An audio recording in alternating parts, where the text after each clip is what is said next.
一下今天的，来看一下今天的圣经经文。今天的经文是记载在新约提摩太后书第1章的8到10节，我们周报的后面都有哈。我们看华语经文的部分，前面的字如果你眼睛够好，你可以看前面的荧幕也有。我来读，大家来听。提摩太后书第1章8到10节。因此，你不要把我们为我们的主做见证当作是一件羞耻的事，也不要因为我为了主的缘故成为囚犯而觉得羞耻。你要按照上帝所赐的力量，为福音分担苦难。上帝拯救我们，呼召我们做他的子民，并不是因为我们有什么好行为，而是出于他的旨意和恩典。他在万事以前就借着基督耶稣把这恩典赐给了我们，现在由于我们的救主基督耶稣的来临而实现了。基督已经毁灭了死亡的权势，更借着福音把不朽的生命给彰显出来。这一段经文是使徒保罗劝勉提摩太，提摩太是个年轻的学生，是个年轻的跟随主的门徒。那因为他年轻，所以他有很多觉得自己不如人的地方。但是呢，使徒保罗要兼顾他，勉励他，不要叫人小看你的年轻。所以这段经文是要劝勉我们，也是在座的我们，要活出在基督里的新生命，不要因为自己没有光鲜亮丽的身份和地位。常常我们会觉得我们要有一定的身份和地位才能好说些什么，然后好像才有一些立场说些什么。千万不要这样想，不要因为我们好像没有什么就觉得矮人一截，也不要觉得现在好像我们的生命正遭受了一些困难，觉得很丢脸，然后感到羞耻。无论我们是在顺利的时候，还是在不顺利的时候，其实我们都可以为主做见证。牧师就讲一个小小的见证。牧师前一阵子，我跟一杰牧师去美国进修2个礼拜嘛，那有一个礼拜的晚上，我们住在一个接待家庭的住在一个接待家庭的家中。那这对夫妇很好客，可是我们就很紧张。你猜我们在紧张什么？不会讲英文。对，英文不会讲，怎么会讲？我从30，马上就透露我的年龄。我讲年轻一点好了，在20几年毕业，从学校毕业之后，我就再也没有碰过英文了，因为我都在家带小孩嘛，对不对？我当了17年的家庭主妇，我就在带小孩，哪有什么机会碰英文？根本没有机会碰英文，连听都没有机会听。好，然后就这样子一路下来，然后到了被主呼召进到神学院去。还好，现在的神学书籍很多都有翻译，当然啦，免不了还是有些老师会要我们看文本、看英文。哦，真的是豁出性命去读哎，豁出性命，你们懂吗？年轻人，你们懂吗？就像你现在叫人讲台语，豁出性命来学台语，意思一样。所以我就用我的破英文，就像你用你的破台语，要跟我们说什么呢？哈，非常的惊慌，因为在那个时候已经没有人帮我们翻译了，因为翻译就我们分散了，住在不同的家庭里面。好。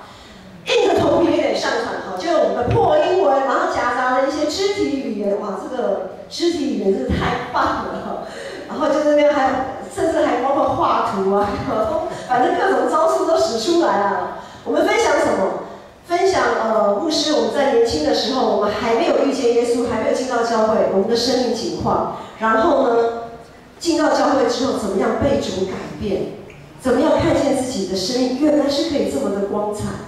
然后我们还分享我们在，因为他们是差派宣教师过来的教会，对，我们就说感谢你们支持你们的宣教师来到台湾，然后台湾现在不是才有像建成这样子的教会，因为有教会的存在，才可以让很多像我这一种曾经在那边迷惘徘徊，然后不知道在干嘛的无所适从的人进到教会，然后生命可以被改变。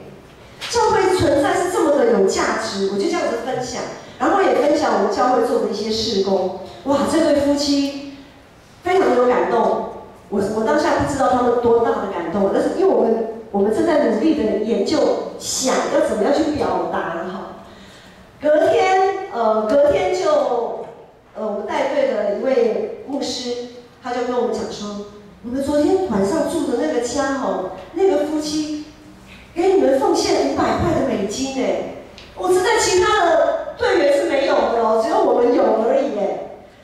牧师要讲这个见证是说，很多时候我们可能会觉得啊，自己比如说那种破英文的跟人家讲什么啊，叫在白白睡觉，可那还晚安就好了，还干嘛还要自掘坟墓，然后用这个非常难堪的那样子哦去跟他分享。可是千万不要这么认为，真的在你觉得很顺或者是很不堪的时候，我们都可以为主做见证，因为我们就是上帝所拣选，也是上帝所救赎，我们就有那样子的喜乐，好，就有这样子的一个丰富的生命可以分享。所以呢，我们之所以可以做见证，跟我们的主推荐，跟我们认识的人推荐我们的主耶稣基督，不是因为我们多了不起，不是因为我们多厉害，反而常常是因着我们知道我们的生命，我们对我们的生命有很多的疑问，常常我们会忙得不可开交，但是忙得不可开交会有空虚的感觉。然后有一天，有的人是过一天算一天，很无奈，因为不晓得目标是什么。有的人每天最害怕的一件事就是早上睁开眼睛，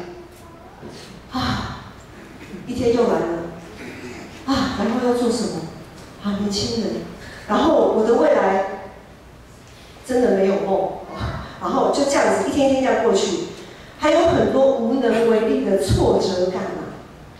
但是我们的上帝不断的把我们从这样子的一个情况当中救出来，给我们有新的力量跟新的盼望，而这些恩典都是出自于他的怜悯跟丰富。所以每当我们失去盼望跟信心的时候，好像一个死掉的人，甚至于像一个就是被关在监牢，像保罗，他说像他在讲这段经文，他在跟提摩太勉励的时候，他是被关在监牢里，他是这样子的一个，在世人来看，一个坐牢的人，你还有什么好讲的啊？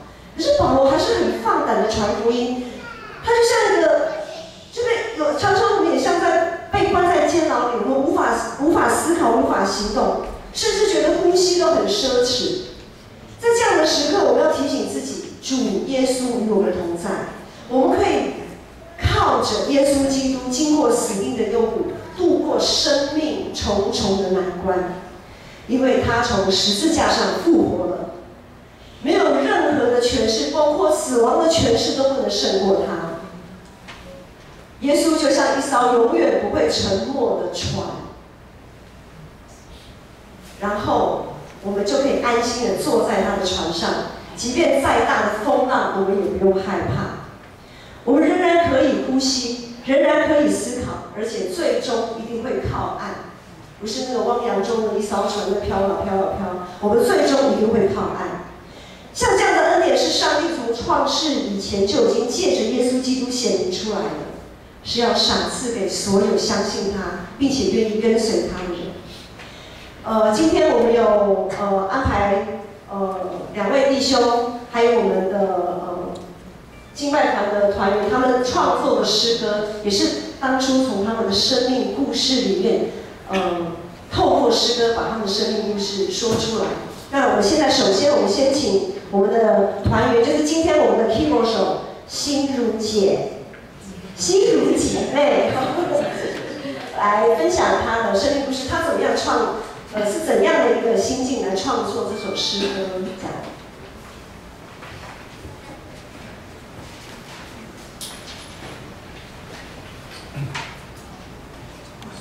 那我就来分享我的诗歌创作。原来这一首，其实那时候大一读受洗，田径受洗，然后这首是在大2时。其实不要说受洗就不会有困难，不会有阻碍在你面前。然后那时候就是去实习的时候，觉得说当时对人生之后到底该何去何从，很迷惘，不知道该怎么做。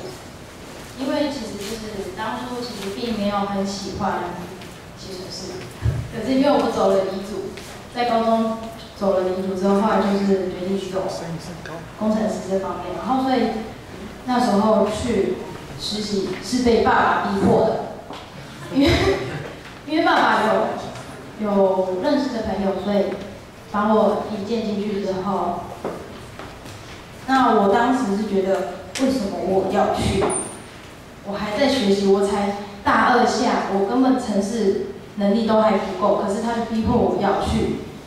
那时候就很不开心。那后来就是我的老板，就是可能透过同事、工程师他们看到我的状况，然后就跟我约谈一下，就跟我聊了一下，才知道说，他其实他也是基督徒。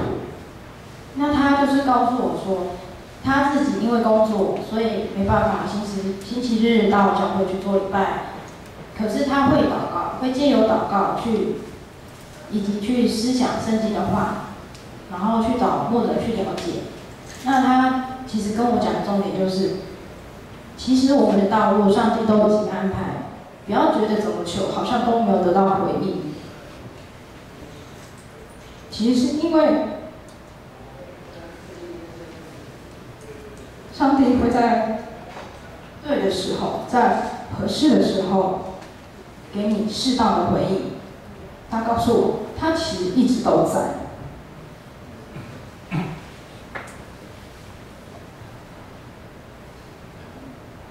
那时候就因为这样讲，所以其实很感动。后来就把我的歌词其实就是写得很白话很妙，就是等一下听完就会知道当时的心境是这样。然后后来因为要思想，我要做这个分享，所以我有去想了一下，其实上帝在这些年，在我身上，他其实已经给我回应，对于当时我的迷惘，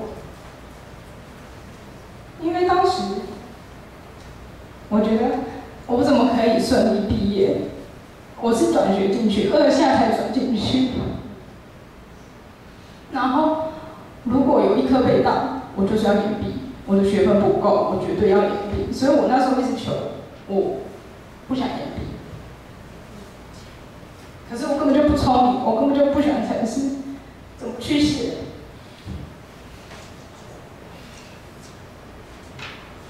然后那时候真的觉得说，上帝其实他早就安排天使在我身边。就是无边弟兄，因为我其实高2才跟他同班，才跟他熟悉，才知道那时候真的一直很排斥理科，然后他会一直鼓励我，用上帝的话告诉我去面对。然后后来我其实就是觉得好，我要继续下去。所以我也念了硕士，可是硕士真的又是另外一个挑战，因为变成说你要一个人完成你的论文、你的研究，然后当时觉得说有点写不下去，也是因为他有继续帮助我，所以我才没有放弃。因为当时我真的觉得我是不能毕业。然后因为家里就是爸爸就很有权势，也是很有压力。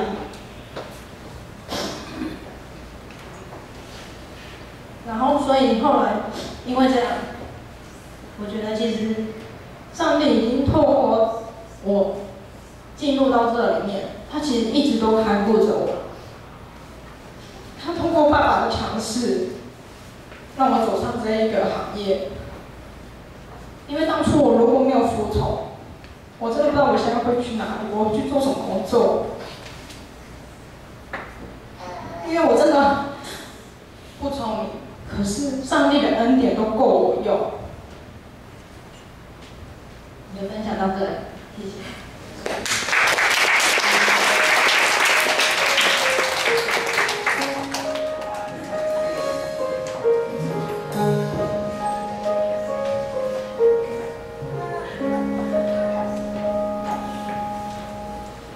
我感到无助和盲目，靠着祷告寻求你帮助。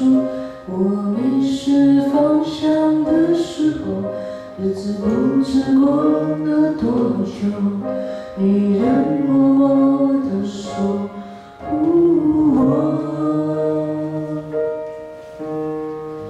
无人的无助很盲目，靠着祷告寻求你帮助。我迷失方向的时候，日子不知过了多久，你仍握我的手。原来你从未放弃找寻我，原来你一直都陪伴着我，我的呼求你都听见，只是还在回应的路上面。原来我要做的事是等候，原来我不能放弃的持守，我的呼求你都听见，只是还在回应的路上面。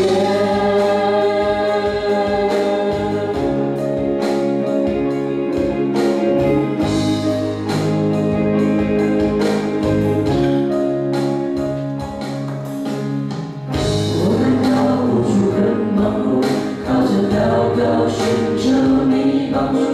我迷失方向的时候，日子不知过了多久，你仍握我的手。原来你从未放弃找寻我，原来你一直都陪伴着我，我的呼求你都听见，只是还在回应的路上面。原来我要做的事是等候，原来我不能放弃的持守，我的呼求你都听见，只是还在回应的路上。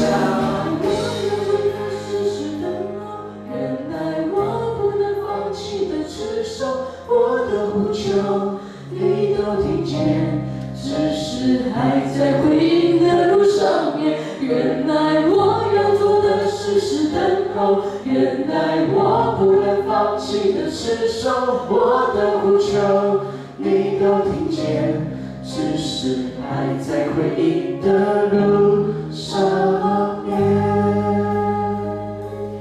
我的呼求你都听见，只是还在回应的路上面。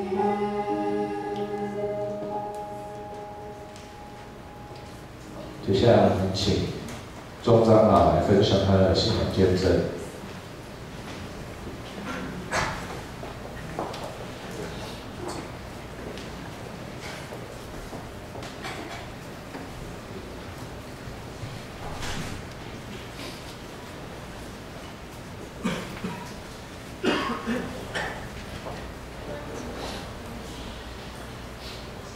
上帝爱你吗？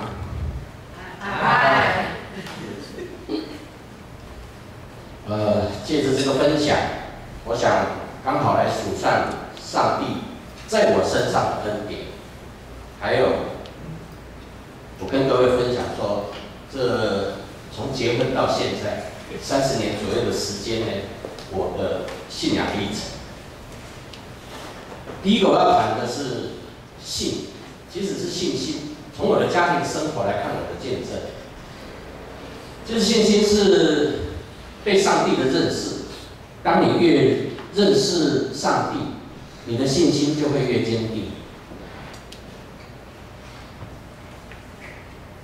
那从我跟敬会，我认识敬会，我才踏进这个教会，是在32年前啦。我出生在屏东，很偏僻的500公里，离这里有500公里的地方。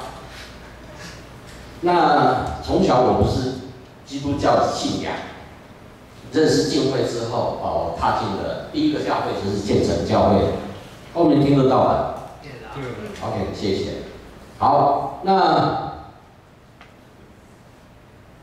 踏入这个教会之后呢，慢慢的，我那时候还没受洗，我到结婚之后是来教会4年后才受洗。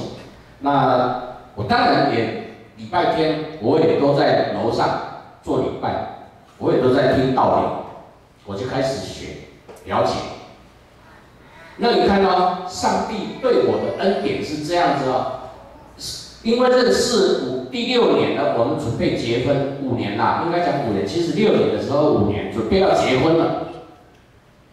透过上帝通过我的丈母娘进来告诉说，要结婚哈，要买房子。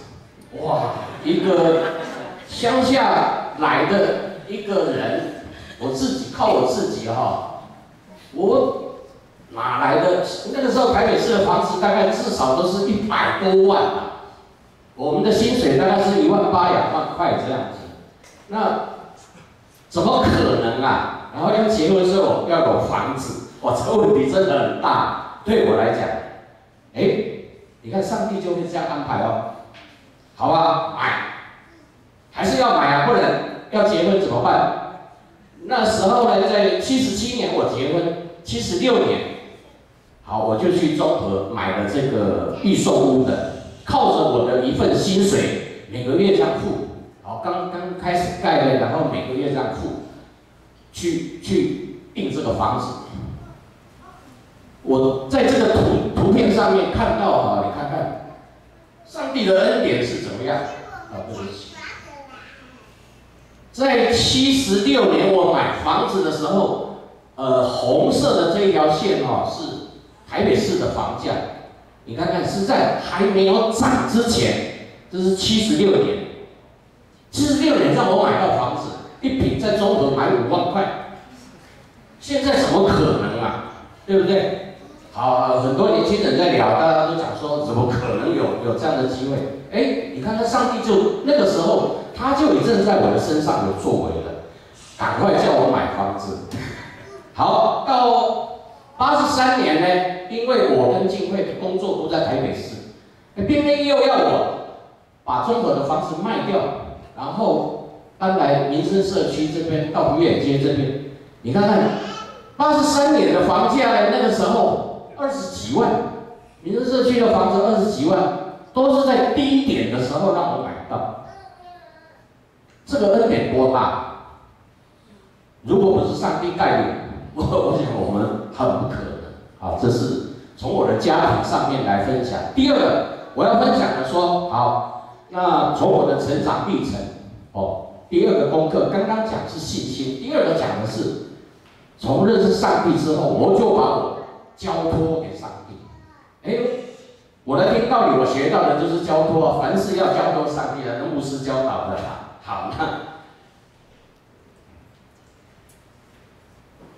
上帝呢，其实是很奇妙的神啊。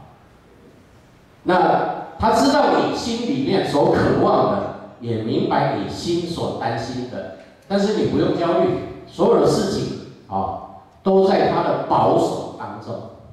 这是我的感触，在我的信仰里面，其实这里有好几段话啊，所以上帝好了，老话一句啦，就是多寻求他，多寻求他。我想跟各位分享说，请你多分享他，多寻求他。好，从几件事情来报告说，我跟上帝的关系哈，从民国95年呢。我离开已经在润泰，我从77年进润泰，到民国95年的时候，其实我是从基层工程师，已经那个时候的位置已经是副总了，副总经理，在一家大公司里面的副总，薪水也是6位数以上，竟然要离职。18年多，然后要离职，我在6年我就满25年可以退休的情况下，上帝的旨意，我相信这个我也没想到啊，他就要我离职。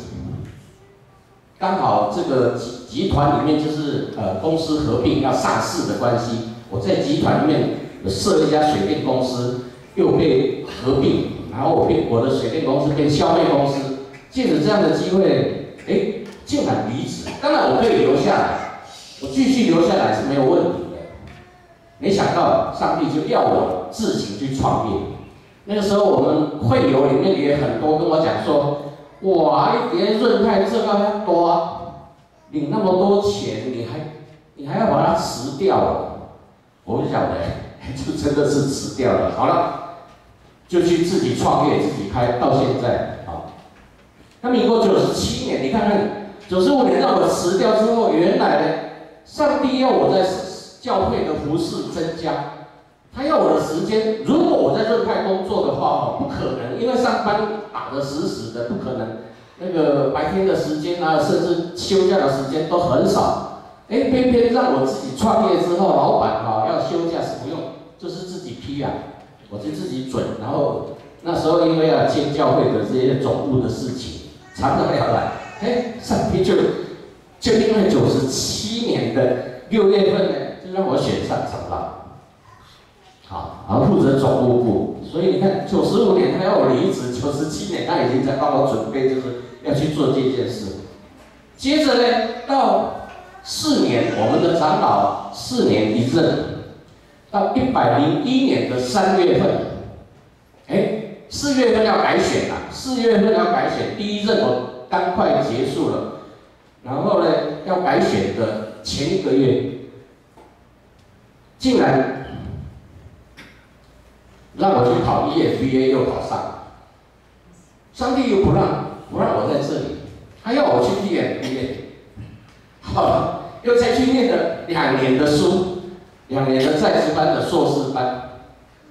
等到呢学校一毕业呢，上帝认为我觉得这是上帝的旨意他竟然要我回去500公里远的屏东那个偏乡的地方去成立校友会。去立案成立校友会，还就是从筹备然后当秘书长这样子，把这个校友会运作起来。偏乡其实资源很少，这个以后有机会我再分享。好，也去把它成立。第一个在那个偏乡的地方有一个立案的社团法人，当然是出钱出力了。那时候为了立案的事情开会。那个高铁也做了蛮多的，好，去成立了这个校友会，103年，做，接了这个一直接了到105年，05年5年吧，3、4、5、6了，到106年才刚下任，农历年2月份的时候才刚卸任，秘书长交给下一棒，竟然。毕业离开这个 EMBA 北科大的 EMBA 竟然又有一个1年机会要我去负责成立那个校友会的，又去当秘书长啊，又去当立案，因为我有这个经验，就是学长姐里面呢找来找去，偏偏又要我去负责这一块，又去负责了这个秘书长，又当了1年，去年又当了1年的秘书长。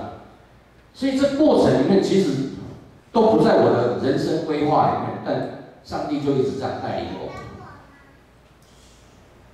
好，97年的时候任长老，101年的3月考上 EMBA，105，所以4月份刚好要改选，偏偏的所以我就跟会友报告说，对不起，我不能备选，继续备选，这是上帝的安排。好，这是你看到我的成长历程中呢，都不在我的规划中，偏偏上帝就这样带领我。第3个我要分享的是顺服我所学到的功课，信心、交托，然后呢，我开始顺服他。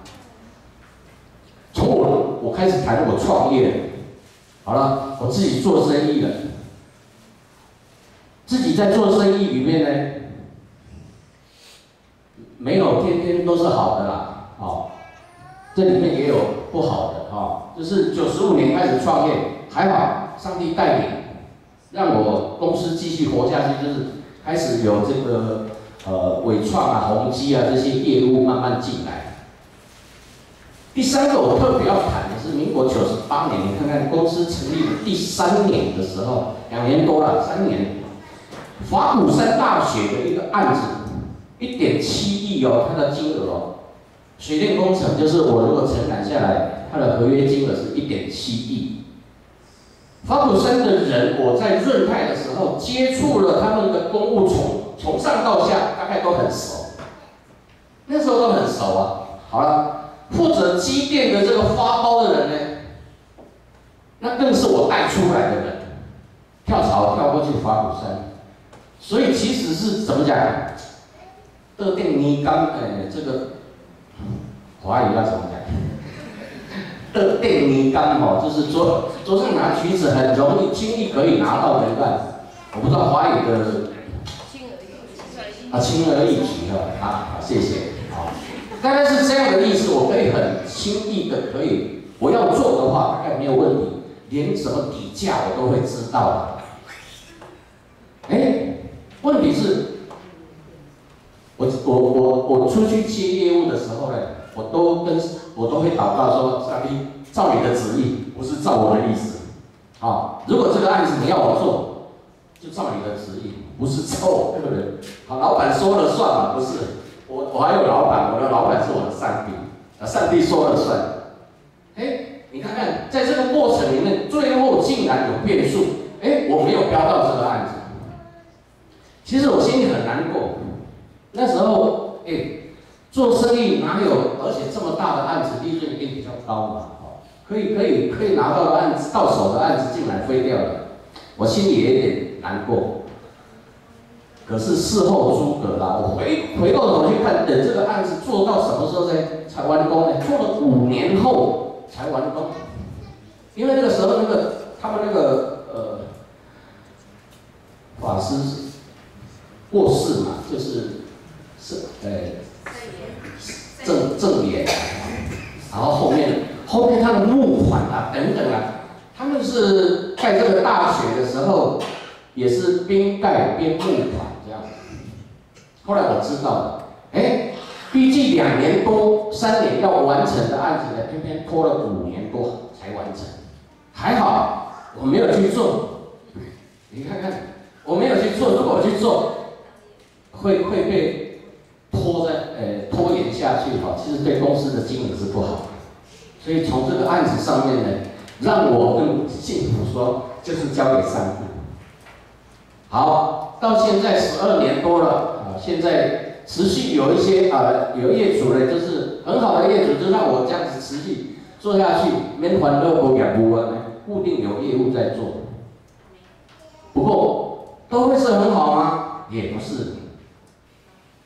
尾款拿不到的事情，我现在正在经历，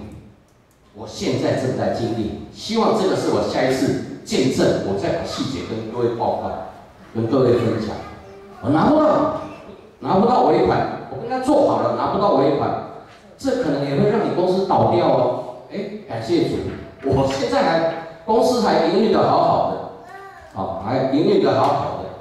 最后我要讲，你看看，上帝安排我去做校友会，北科大 EMBA 的校友会呢，我去当秘书长，本来呢认识不多，后来因为当秘书长呢，我认识了很多学长姐，其中一个我们的那个理监事会里面呢，竟然有一个学妹啊，她是建设公司的老板，然后呢，很巧哦，你看我卸任了，我在上任的时候，并没有跟他接触案件。等到我卸任，今年就是去年底了，就今年初我们是每一年换嘛哈，今年是108年，107年底我就卸任了。然后呢，108年是这个学妹，她这个董事长呢，她接理事长，她看我前任做的呢。这些流程啊，各方面做的啦，都蛮好，应该说让他接受了，不要说好哦，就是说让他觉得运作得很好，把整个校友会从没有把它设立起来。在这样的情况下呢，他当然聘我当顾问。好了，最近他大远一个案子，他正好要推一个建案，在大远1亿4。现在决定交给我做，那你看，之前你在做这些服务，在付出的时候呢，我不知道说会是有什么样的收获。我们可能都会有这样的期望。但是你交给上帝之后呢，上帝的带领他就是这么奥妙，他竟然是在该给你的时候会给你。所以传道书讲的说，凡事有时，感谢主。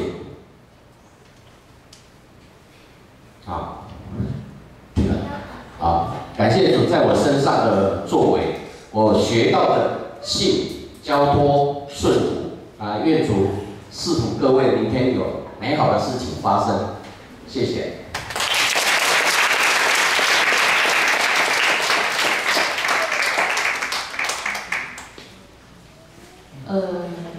接下来是我的分享。好，那我简单的来分享一下好了，因为其实我就这首歌，等一下你要听到摆上来分享，因为其实我其实写了很多歌，我也没有算有几首，但是这不是因为我多有才华，是因为上帝他在我里面做工。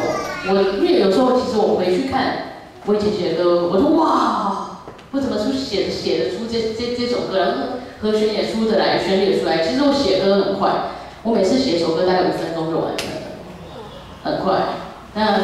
但是写不出来的时候很难，5年都写不出来一首歌，甚至一直放在那个词就是放在也写不出来。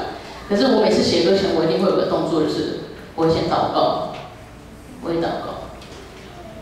祷告完之后坐在钢琴前面，或者是拿一把吉他，歌就出来了。但是不一定是每一次的祷告神都应允让我写出歌来。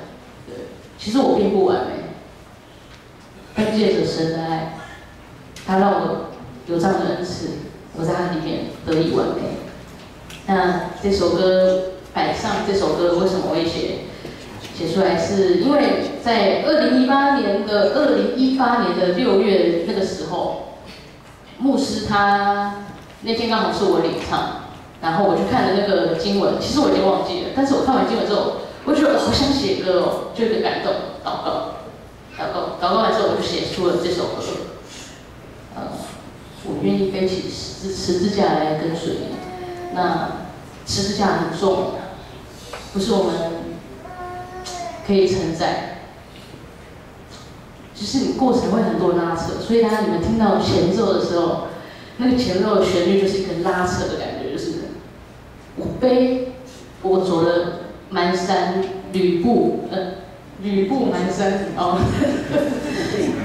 步履蹒跚，哎呀，真是的，好，对我走了很荡，或者是我要把它放下来，我走了很这样，所以等一下大家听前奏，就是在拉扯的感觉。这首歌摆上。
也要努力坚持下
心，哦，耶稣。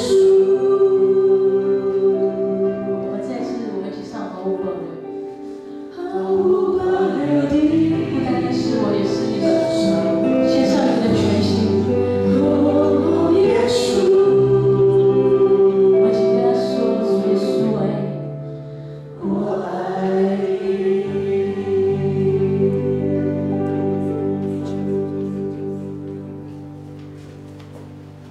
好，接下来我们请蓝佑书执事来分享他的信仰见证。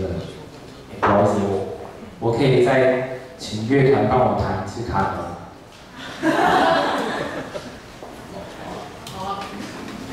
一段，谢谢。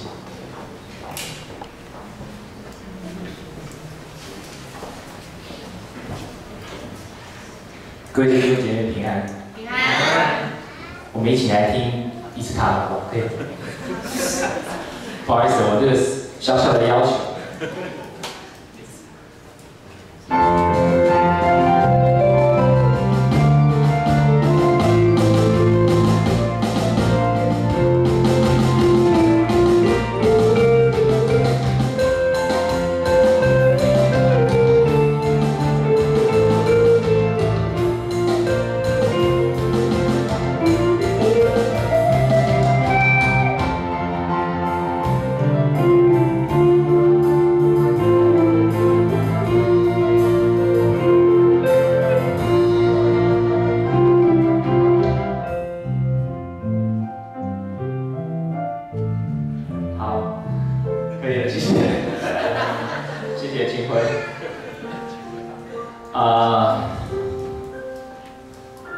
6年前的昨天，今天10月27号，大家知道，昨天是我个人结婚6周年。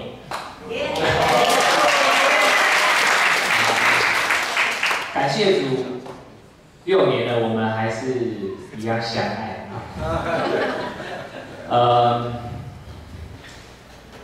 这个今天我要分享我的故事哦。那为什么要请他们再弹一次卡农呢？因为很巧，我想有一句话叫“无巧不出于上帝”啊。那我记得印象非常深刻，6年前我结婚的时候，进场的时候就是卡农。对，然后刚刚那个一节牧师在楼下说：“待会就勇敢的哭出来吧。”这样。然后其实我刚刚坐在下面听到卡农的时候，我就已经哭了一次这样。对，那就是想到6年前的昨天，那个场景，然后心里面的感动这样。然后我现在回想来看，为什么那天我应该是有史以来建成教会里面哭得最惨的新郎吧？那天有看到我那天真的是很感动，还走。然后那天现在回想，为什么那天会这么感动，是因为我很希望我爸爸那天在现场，对，但是因为我是104年102年结婚的啦。那我爸爸父亲是99年的时候就是回天家了这样。对，那我今天要分享就是失落的父爱，然后依靠上帝找回来。对，那这边在座应该大部分都认识我了，因为其实我94年到教会之后一段时间了。那我跟钟哥一样，也是建成女婿。就是94年的时候，我大3，然后凯慧带我进教会。那我一开始进教会是在圣歌队。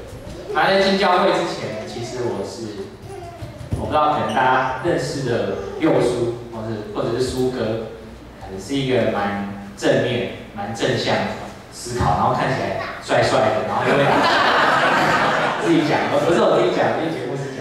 因为其实他在脸书上贴那样，我觉得很不好意思，我不知道该承认还是，就是对。但是我要讲就是，其实有时候就在我可能看起来光鲜亮丽，或者是看起来还不错的外表，或者是恩赐才干这些，其实我的成长背景是我觉得是跟我同年龄的小孩比起来，我是比较坎坷一点。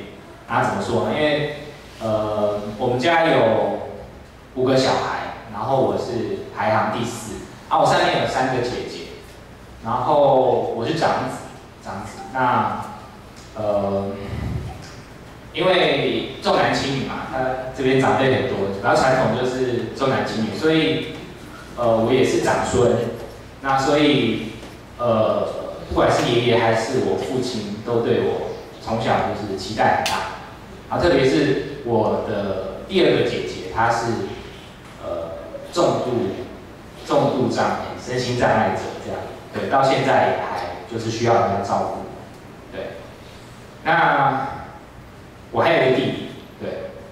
那因为我的2姐的状况，她是重度身心障碍，所以她从小就需要爸妈的很多照顾，包含我自己。我记得我很小的时候，应该幼稚园吧，我就要就是去接我2姐，她那时候上那个阳明教养院，然后我就是上下学，我就是接她去接她走一段路，然后再接回来这样。然后那时候小时候还不懂，就觉得为什么路人都要投以那个异样的眼光这样，就是看着我这样。那时候我就一个人带着我2姐上下学这样，然后成长过程其实也是很多时候就是发觉我们家好像特别不一样，因为这个2姐，然后比如说她会撕我的家庭作业啊，我作业做好然后被她撕掉，然后就觉得很没有面子，就是到学校类似这样。所以我从小因为这个状况，然后再加上我父亲也是因为这样，他应该在我很小的时候就有酗酒的习惯，就是几乎每天都是晚上就是白天工作，晚上都喝酒，而且喝到每天都是烂醉这样。对，然后所以我跟我父亲啊，就是我小时候对我父亲影响，我会觉得很矛盾，就是白天他其实是一个很认真工作，而且很有责任感，也很注重我教育，他对我期望很高，所以很要求我的功课。可是呢，到了晚上的时候，因为他喝醉酒之后，他就突然就是会把我们小孩从床上挖起来，然后可能就会讲一些就叫我们起来罚站，因为他以前大概是受军事教育，因为我爷爷是军人，所以就叫起来罚站。然后我就是半睡半醒之间，然后听着他说，为什么哪一科考试没有考好，然后这样，对，甚至会挨揍。所以小时候的我对父亲是又爱又怕，然后心中很矛盾，他到底是爱我还是恨我，我搞不清楚。那时候比较不懂事。那印象很深刻，那时候父亲常常对我说，希望我长大之后可以当医生，因为我成绩还可以啊，就是对他觉得我有机会。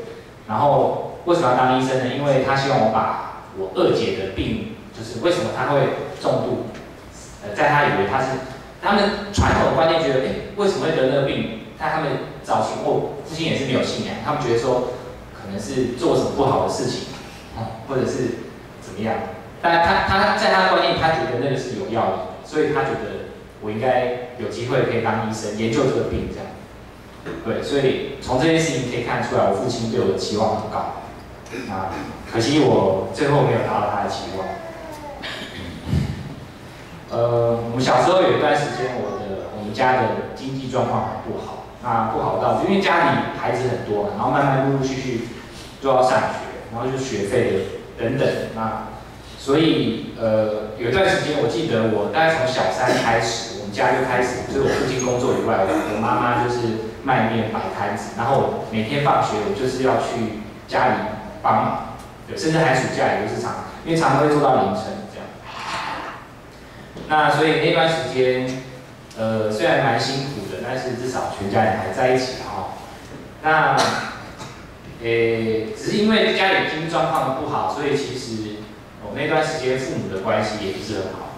我印象中，就是我现在跟大家分享一个我跟我父亲关系，在我小时候，其实在那之前，在那些事情之前，我们都是很这样，我是矛盾的，就觉得又爱又恨这样。